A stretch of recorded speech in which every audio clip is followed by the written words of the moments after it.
आपण पाहत आहात EDTV, बातमी अशी जिच्यावर तुम्ही ठेवणार विश्वास।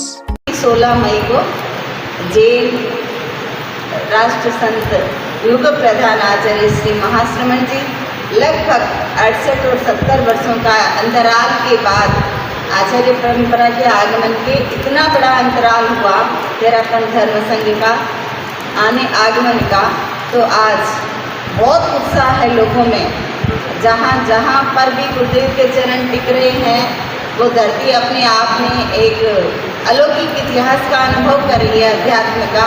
तो औरंगाबाद में अक्षय तृतीया का महान कार्यक्रम संपन्न कर ऐतिहासिक और जालना की धरा को पावन पवित्र करने के लिए और एक नई शक्ति का, नए स्वास्थ्य का, नए उत्साह का सृजन करने के लिए, संचार करने के लिए आचार्यवर का आगमन हो रहा है।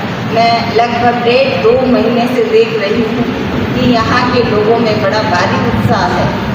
आचार्यवर अभी आपको एक इशारे में बताया गया था, सेठिया जी ने बताया, आभय जी ने, कि तेरापन धर्म संघ पूरी दुनिया में सबसे बड़ी कोई क्वालिटी है तेरापन धर्म संघ की, तो वो ये है यहाँ गुरु एक होता है।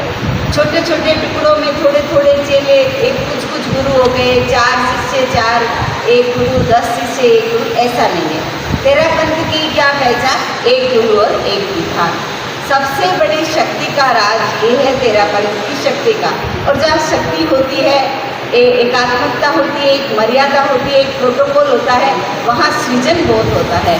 तो आचार्यवर बहुत सारी विशेषताओं और विशेषणों से आभूषित है। आप देखेंगे उनको पाँव पाँव चल के धरती नाप रहे हैं। और जैन संत का आचार कितना कठोर होता है, रात को पानी तक नहीं लेना, पाँव पाँव चलना, और न जाने कितने कितने उनके नियम, नीचे धरती पर सोना, ये बहुत सारे उनके नियम होते हैं।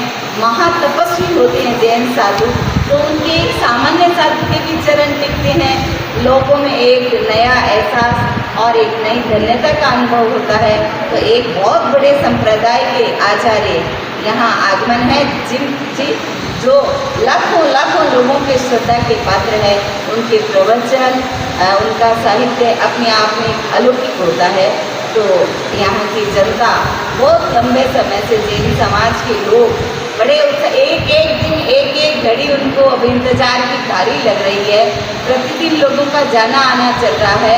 ये गणेश भवन आचार्यवर के 7 दिवसीय प्रोग्राम का मूल केंद्र रहेगा, विश्राम का, और यहाँ से अनेक प्रकार के कार्यक्रम संपादित होंगे।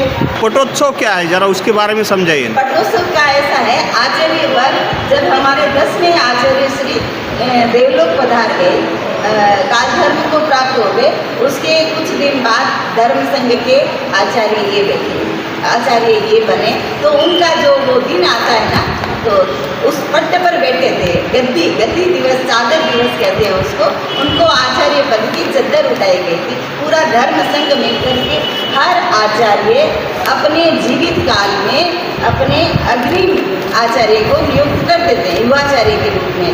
तो जब आचार्य देवलोक पधार जाते हैं तब संघ को सोचना नहीं पड़ता आप किसको बनाएं, चिंतन नहीं है 2 मिनट के लिए भी। अग्रिम व्यवस्था सबसे पहले आचार्य बनते ही अगले आचार्य की व्यवस्था करते हैं। इसलिए ये बड़ा निश्चिंतता का भी, ये भी एक बहुत सुंदर पॉइंट है। तो अभी जो आ रहा है 18 तारीख है, पटोत्सव का दिन है, तो वो गद्दी पर विराजित थे। धर्म संघ उस दिन उनके गुणगान करता है। आचार्य बहुत सेवा करते हैं, हर साधु समाज की सेवा करता है, संघ की सेवा करता है।